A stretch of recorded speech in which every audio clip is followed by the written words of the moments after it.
Defensively, we got to be able to create some takeaways somehow, some way. I thought the penalties, and I haven't got the officials' report back on what they thought about all those, but that killed our momentum. Every time, it just kind of seemed like it just went around each official that they were going to call a penalty somehow, some way, and it slowed our momentum down.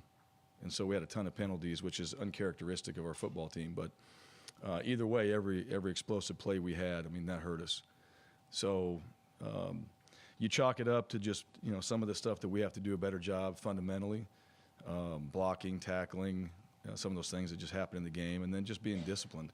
I think there were some things in there, in some of those penalties we got to be more disciplined on what happened to us. But the turnovers are what hurts. We pride ourselves in not turning the ball over, and we've done that in the last 2 games. So we got to figure out a way not to do that, and we got to find some ways to get some takeaways. And when the ball's in the air, we got to compete for it. So those things are what we're going to emphasize again this week. But we're still in that growth phase. We got a lot of work to do. We got a long ways to go with everybody on this football team. We do have some young players in there, probably not getting enough playing time, but they're building into that. So hopefully we can see some more of those young faces out there, and they can help us contribute to what we do against Penn State. But we got to be a whole lot better. The opponent's much better than what we played. We said that. We knew every single week we're going to keep getting better and better, and our football team has to lock into that. And we got to go out there and do the things that we're coached to do at the end of the day. That's really what it comes down to. We got to coach better, and I said that. And so it's every single one of us that sits in this room. We got to improve. Bryan, today. How would you, now that you had time to look at the film, how would you rate Ashford and TJ's performance, or assess their performances rather? Yeah, they were okay. Both of them. We were good enough to win, I think, at the end of the day. I thought TJ bounced back from his interception and was able to do some things and really rally up. I thought he ran the ball well and did some stuff when he needed to, scrambled around and made some plays. So, he bounced back from a turnover, and that's one thing as a quarterback. You got to have a short-term memory in the games, right? I said at the end of the game, too, we kind of hang on to these things more than our players do. But overall, I thought we were solid at the quarterback position.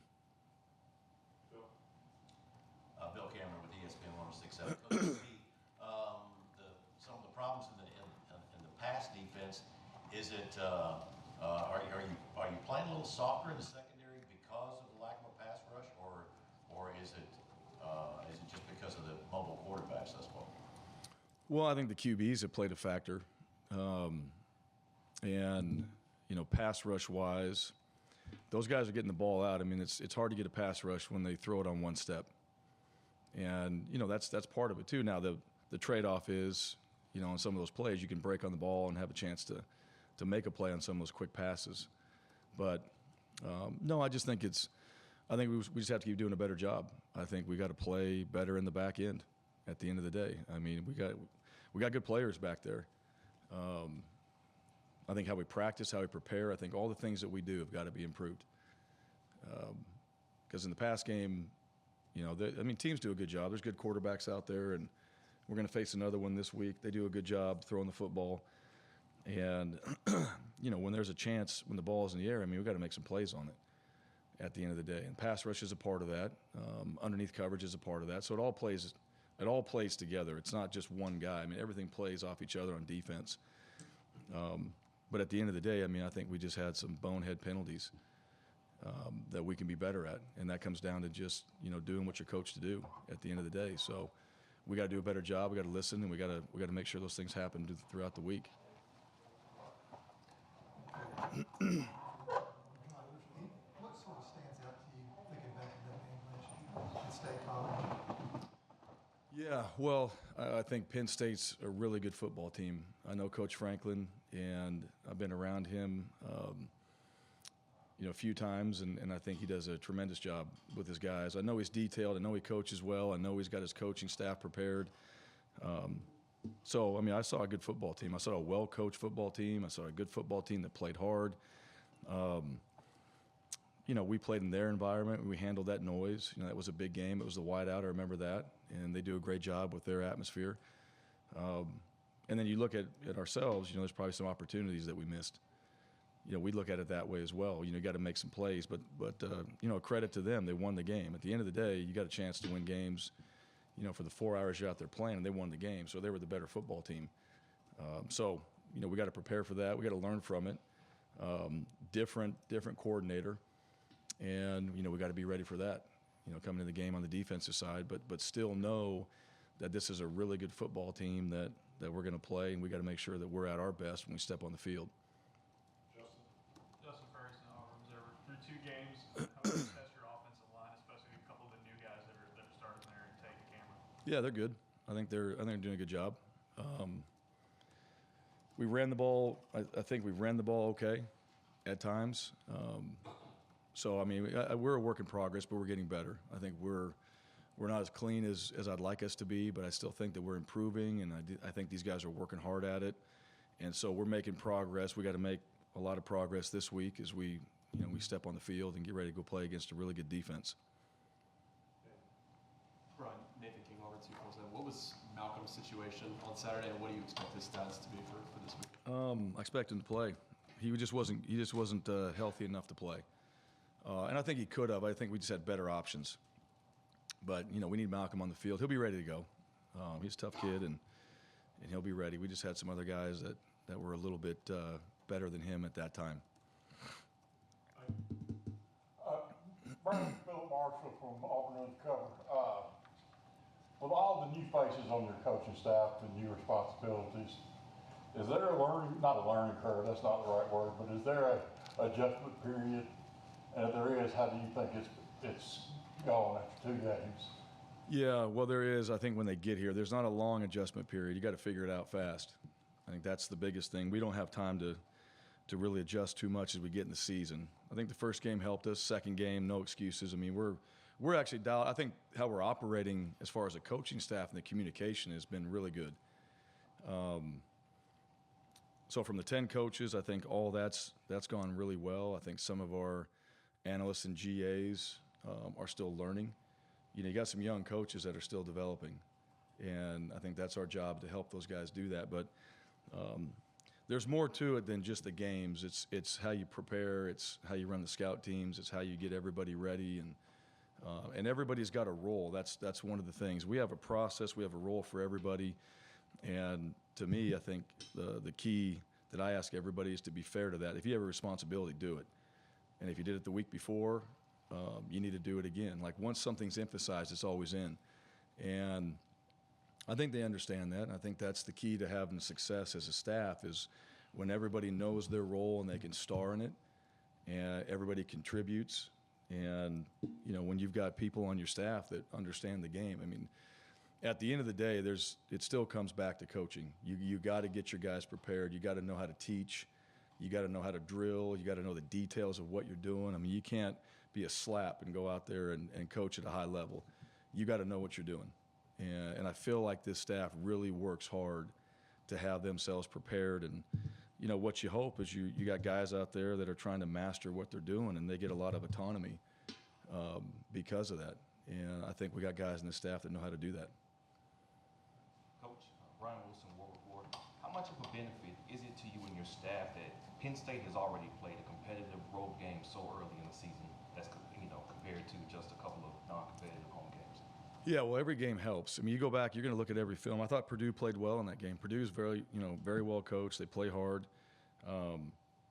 They were in a competitive environment. That was a big game for Penn State. And a credit to their team, they found a way to win. So you see that, and I think you get a good idea of how their team, how they play, how they fight, all those things. But even last week, playing Ohio, you still get a lot of good looks, and they're going to look at our team and really say the same thing. Mercer, San Jose State. As a coach, you're just going to look at, all right, what did the other teams do? What are some of the things that we can do? And then you try to put that plan together and go out there and hope it works on Saturday is really what everybody's trying to get done each week. But like I said before, Penn State is really good. They play hard, know they're going to be well coached, know they're going to come in here and be ready to play. And so it really comes back to us. We got to do those same things. Bryan, you've seen Keontae Scott, DJ James both playing a lot the first 2 weeks. Yeah. How much, especially how much of those guys come on, and how much more do you think those guys are going to contribute moving forward? Yeah, well, I think he's come on quite a bit. And I felt like since the day he got here, now he missed all of summer, but he showed up and he's an impact player. Like the very first day. You know, I think it was day 3 after he'd been here, he's already breaking the defense down, right? I mean, he earned respect in a short amount of time.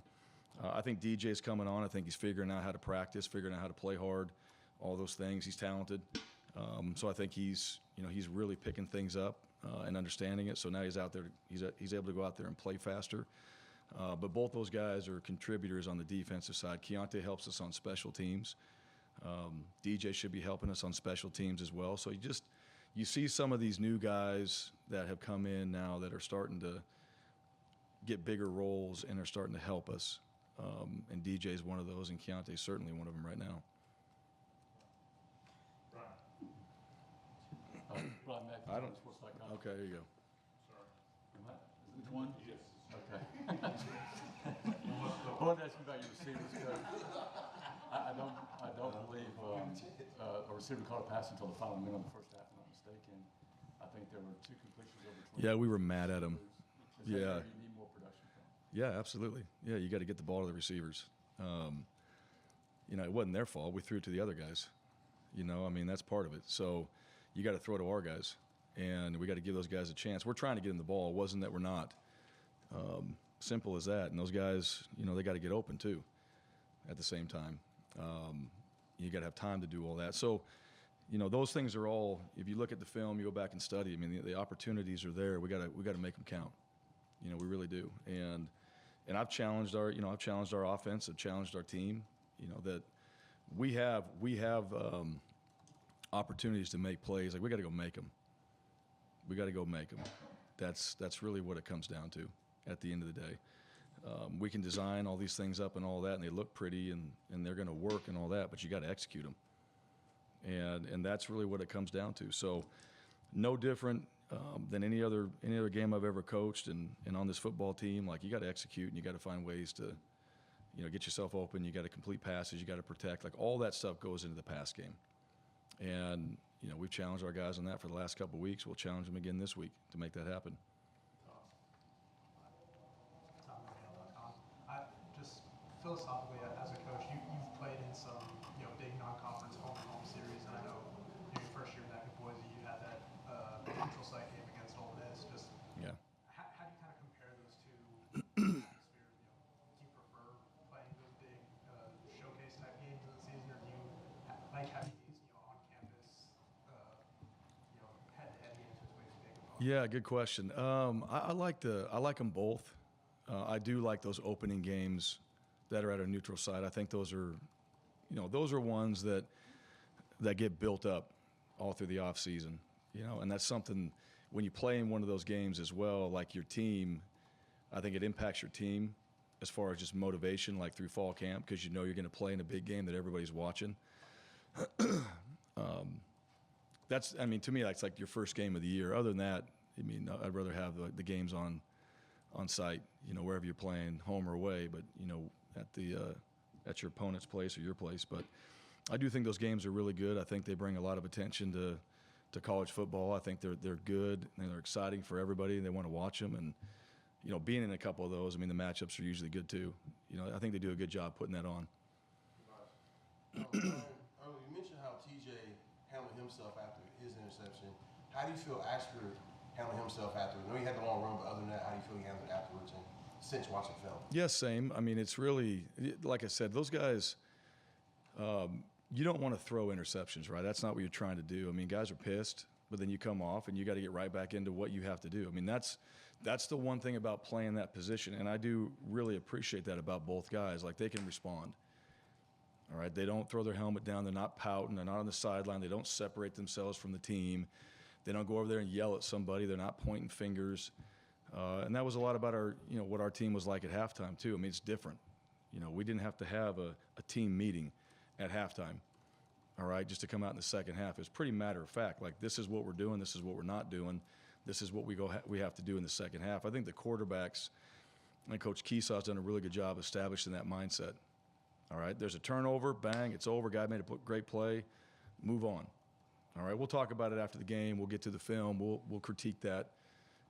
No different for Robbie. Disappointed, wasn't a great throw, wasn't in that situation there. And what do? You just respond, right? You come back, you on the sideline, get some Gatorade, sit down, and figure out, all right, what do I have to do next? Because you're still in the game plan.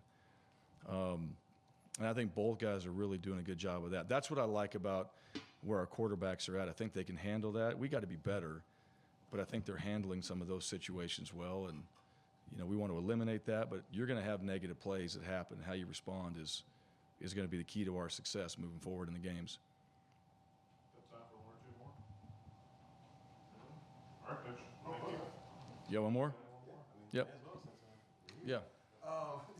You mentioned earlier going up to Penn State, going up there. What's it kind of like for being on the other side of going into a very hostile environment as a coach and in those kind of situations? Yeah, well, I think you prepare your team for that, and you try to do that. You can't really simulate, some of these environments. They're loud. You can get your speakers. You can do whatever you want. I think most coaches do that. But, everybody has a different way of preparing their guys, all right, to go into a different environment. And then the travel and all the other stuff that comes with it, that's all part of it. And, your schedule changes a little bit. You got to adapt that way. And then, you're going to be somewhere else playing on the road. And just, that's what every coach has got their own formula of how to prepare for that. All right, Coach. Good. All right. Thank you, guys. Have a great afternoon.